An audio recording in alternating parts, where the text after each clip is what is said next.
반갑습니다.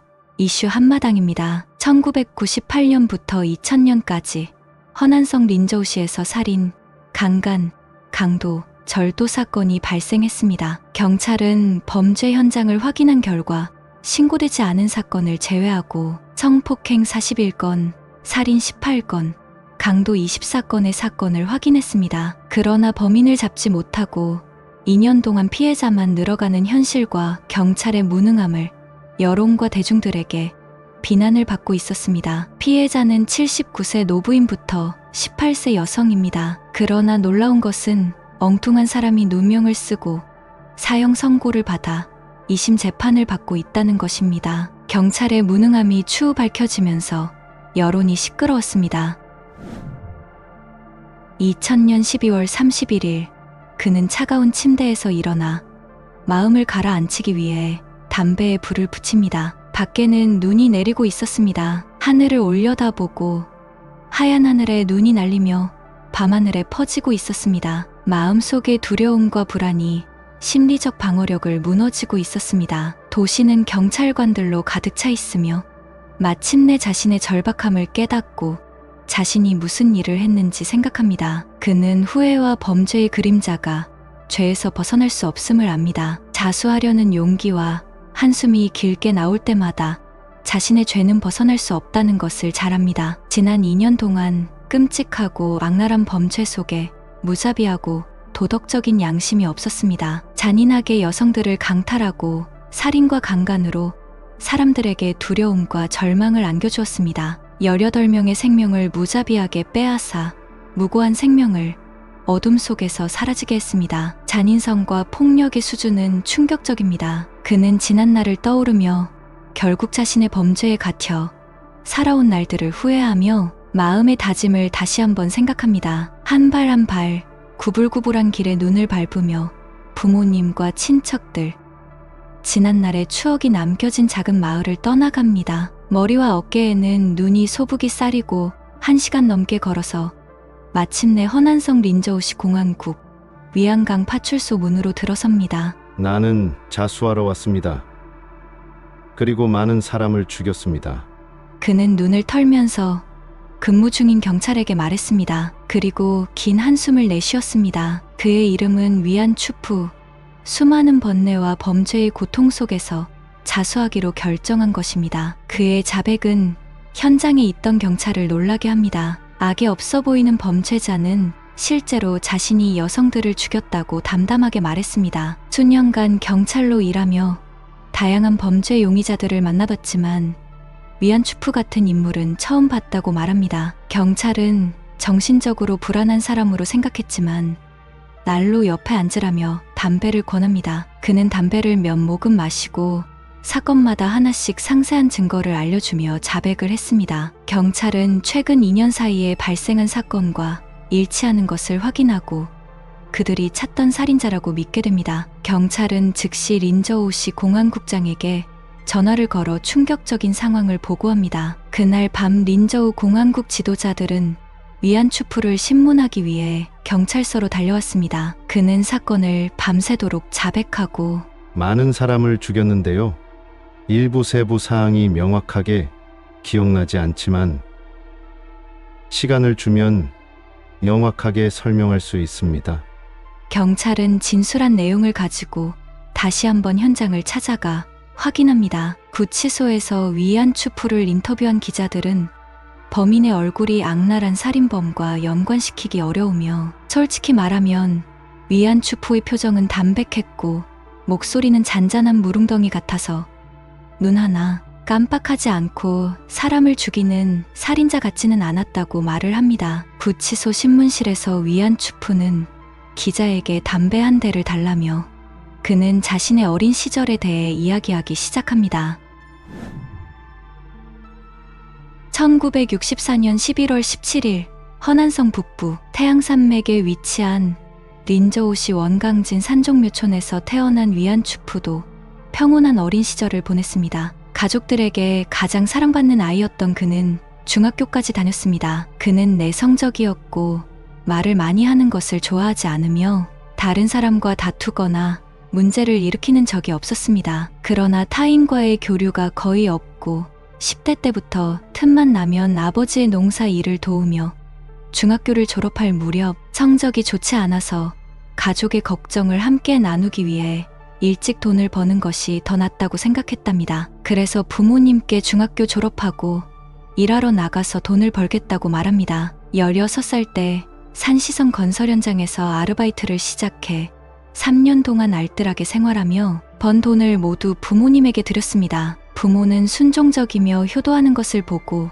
군인으로 성장하기를 바랬습니다. 그는 그때가 가장 자랑스러운 날이라고 말합니다. 1983년 11월 19세의 위안추푸는 군대에 입대하여 우수한 성적으로 여러 차례 표창을 받습니다. 복무한 곳은 고향에서 멀리 떨어진 신장에 있었고 부대는 국경 수비대입니다. 가혹한 군사훈련과 기후 조건으로 군 생활은 매우 열악하고 힘들었지만 조국을 지킨다는 생각으로 뿌듯함을 느꼈답니다. 자신을 죄의 늪에 빠지게 된 계기는 우연히 본 음란 서적이라고 말합니다. 누렇게 변색된 종이 조각이었지만 그것을 한 글자 한 글자 읽었던 것을 여전히 기억합니다. 그는 책에 빠져들어 충동을 억누르지 못하고 자제하지 못했습니다. 음란 서적이 그의 인생에서 나락으로 빠지게 될 줄은 그 누구도 몰랐습니다. 1984년 7월의 어느 날 밤 위안추푸는 야간 수색 훈련을 하고 있었습니다. 그는 연대가 규정한 경로를 벗어나게 되어 우연히 일반 구역으로 순찰을 하다가 창문으로 침대에 자고 있는 젊은 여성을 보고 창문을 통해 방으로 들어갑니다. 여자가 공포감에 떨고 있을 때 위안추푸는 참지 못하고 여성의 옷을 벗겼습니다. 그날 밤 동물적인 욕망을 터뜨렸고 도망을 하면서 침대 옆에 있던 여성의 시계를 훔쳤습니다. 성폭행을 당한 그녀는 경찰에 신고를 하게 되고 피해자의 집에 자신의 이름이 새겨진 안경을 두고 와서 체포가 됩니다. 결국 그는 징역 10년을 선고받습니다. 구치소에 수감된 후에도 규칙 준수를 지키지 않으며 호시탐탐 탈옥할 기회를 찾으려고 노력했습니다. 그리하여 감시가 허술한 틈을 이용하여 탈옥을 합니다. 자신을 군대에 보냈을 때 큰 희망을 안겨주던 부모님과 친척들이 생각나서 고향을 향해 쉬지 않고 달려갔지만 추격대에 체포가 되고 맙니다. 신장 법원은 위안추푸에게 강도, 강간, 탈주 혐의로 형량이 가중되어 징역 20년을 선고하고 신장 타클라마칸 사막에 있는 노동수용소에서 복역하게 됩니다. 1986년 5월의 어느 날 위안추푸는 그날은 나의 삶에 영향을 미친 또 다른 날입니다. 그날 설사를 해서 치료를 받으려 했지만 도도관들이 고의로 노동을 기피했다고 나를 독방에 가두고 구타를 했습니다. 위안추푸는 분노하여 진짜 복통이라고 보여주기 위해 작은 가위를 삼켰지만 하루가 지나도록 고통을 느끼지 않았습니다. 사실 그는 구치소에서 고강도 중노동을 해야 하는 현실이 너무 힘들었습니다. 부상을 입으면 가벼운 일을 할 수 있다는 수감자들의 말을 듣고 엄지손가락을 제외한 왼손 4개를 절단했습니다. 이번에는 너무 고통스러워서 며칠 동안 잠을 이룰 수 없었습니다. 그는 상처가 아물고 붕대를 풀었을 때 건강한 손이 절단된 것을 보고 후회했습니다. 그러나 힘든 노동일을 하지 않게 되고 수용소 청소를 하게 됩니다. 1992년 모범적인 행동으로 6년 동안 4번에 걸쳐 감형을 받았고 1998년 5월 22일 오랫동안 기다려온 석방의 날이 15년 만에 왔습니다. 1998년 5월 말 위안추푸는 34세가 되어 15년 만에 고향으로 돌아왔습니다. 지난 15년 동안 누구도 면회를 오지 않았으며 가족과 고향 사람들의 냉대와 외면을 느꼈습니다. 마을의 어느 누구와도 어울리지 못하고 부모님과도 거의 연락하지 않으며 부모님이 정해준 오두막에 거주하며 하루 종일 잠을 잤습니다. 그의 부모는 아들의 모습을 보고 어쩔 수 없었습니다. 어느 날 부모는 새 옷을 사주면서 나가서 일을 하고 돈을 벌어 아내를 만나 가정을 꾸리고 미래에 대한 생각을 하라고 말해줬습니다.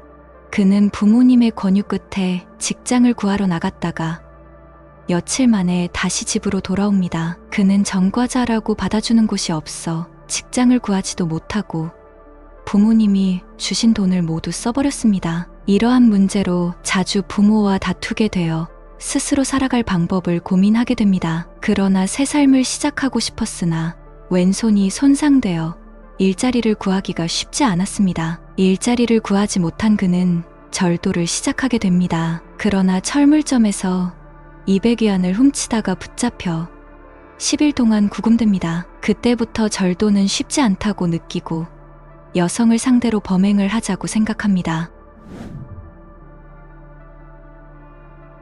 1998년 7월 15일 밤 첫 번째 범죄를 저질렀습니다. 안양공항 남쪽 잔디밭으로 걸어가다가 혼자 앉아있는 여성을 보았습니다. 그는 몰래 잔디밭을 가로질러 여성에게 다가가 그녀를 덮쳤습니다. 순진한 여성은 반항 한 번 못하고 15년 만에 동물적인 욕망을 미친 듯이 발산하고 죽이고 맙니다. 그는 신고를 한다는 생각에 죽여야 한다고 생각합니다. 여성의 주머니에서 돈을 뺏고 도주합니다. 그의 손에 죽은 젊은 여성은 21살의 왕링입니다. 시골에서 공장에 임시직으로 일하러 온 왕링은 살해되기 전 남자친구와 헤어져 잔디밭에서 시련의 아픔을 달래고 있다가 참변을 당했습니다. 그는 그날 밤 북쪽으로 기차를 타고 허베이성 스자장시로 가서 또 다른 기차를 타고 북쪽 내몽고로 향했습니다. 삼촌이 내몽골 건설 현장에서 감독으로 일하고 있는데요.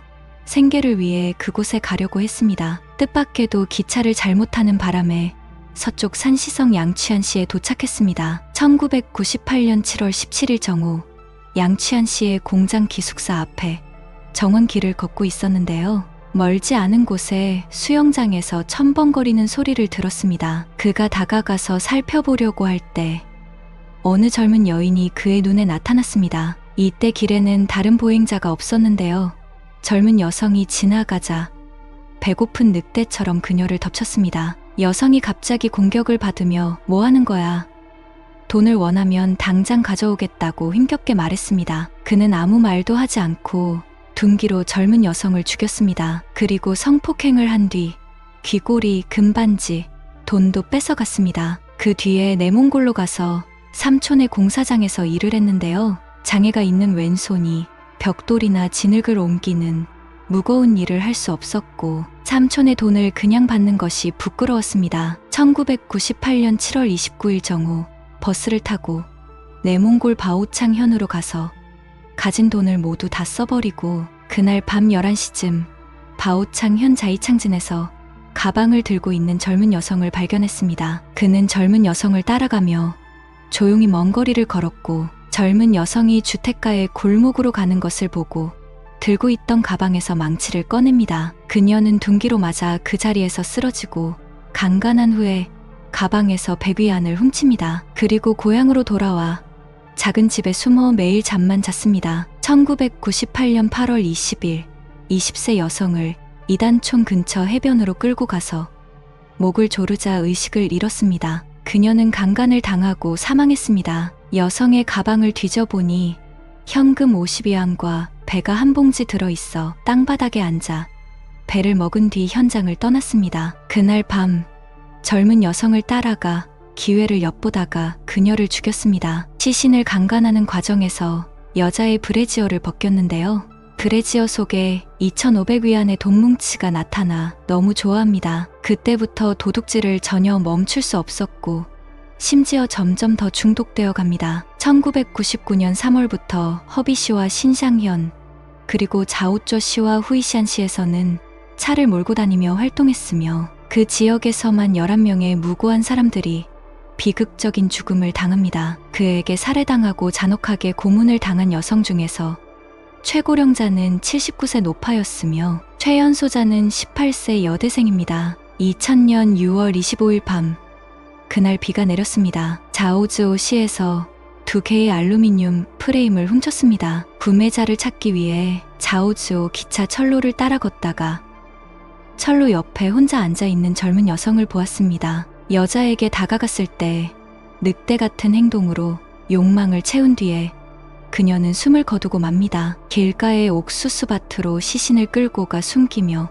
동물적인 행동으로 시신을 강간을 하고 돈을 뺏는 즐거움을 느낍니다. 강간은 감옥에서 오랫동안 억압되었다가 석방된 직후에 발발했고 2년에 걸쳐 비인간적인 방식으로 자기가 직면한 고뇌를 밖으로 표출함으로써 강박관념을 해소시키는 범죄를 했습니다. 그리하여 방탕한 범죄를 저질렀으며 끊임없이 경찰의 지혜와 추격 능력에 도전했으며 그의 만연한 행동은 점차 오만함과 자신감을 증가시켰습니다. 그는 교활하고 정확한 기술을 사용하여 마을의 거리와 골목에서 미친 듯이 행동했으며 항상 높은 수준의 경계심과 계획을 유지하여 단서나 흔적을 남기지 않았습니다. 그의 계획은 경찰을 극도로 무력하게 만들었고 그의 표적은 대부분 여성으로 사건이 끝날 때마다 그림자 같은 존재처럼 빠르게 어두움 속으로 사라졌습니다.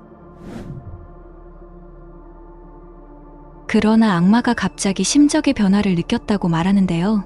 2000년 여름, 위안 추프의 마지막 사건은 길에서 혼자 걷고 있는 여성을 만났습니다. 더운 날씨에 여성은 얇은 옷을 입고 섬세한 피부를 드러내자 이때 그의 욕망이 불타오릅니다. 그의 눈은 탐욕과 악으로 가득 차 있었고 여성의 재산과 육체에 빠져가고 있었습니다. 자신의 깊은 욕망을 충족시킬 수 있는 완벽한 기회라고 생각하며 망설임 없이 미인에게 다가갑니다. 그는 사악한 미소를 지으며 그녀에게 다가왔고 여성의 눈은 두려움과 무력감으로 가득 차 있었지만 악마의 통제에서 벗어날 수 없었습니다. 무고한 여성을 잔인하게 공격하고 금품을 빼앗는 행동은 피해자들의 고통과 저항을 고려하지 않은 잔인성과 냉담함으로 가득 차 있었습니다. 여성은 신음과 눈물로 가득 차 있었고 그는 모두 무시하며 자신의 욕망에 빠져서 여성의 생명과 존엄성을 통제하는 즐거움을 누립니다. 피해자는 무기력하게 몸부림쳤고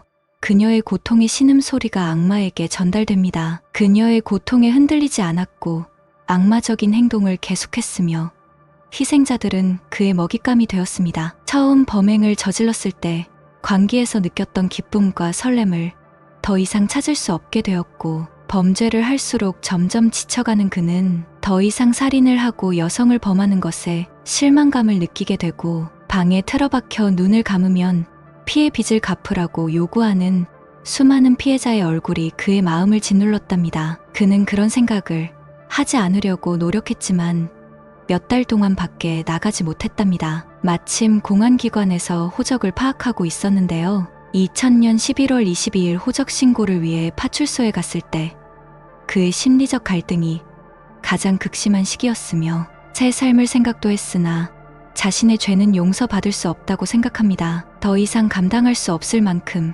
죄책감이 들었고 커다란 돌이 심장을 짓누르는 듯한 느낌이 들어서 도망치려 했지만 무거운 압박감에 불안을 벗어나지 못했답니다. 깊은 고통과 절망, 출소 후에 범행을 저지른 마음이 편하지 않았다는 그는 사이렌 소리에도 잠에서 깨어난다고 합니다. 자수를 하고 나서 어떠한 형벌을 받는다 해도 늘 느꼈던 불안감이 사라져 홀가분하다고 그동안의 심적 고통을 말합니다. 인터뷰가 끝나갈 때 위안 추프는 피우고 있던 담배를 끄고 나서 자리에서 일어나 이렇게 말했습니다. 정말 후회됩니다.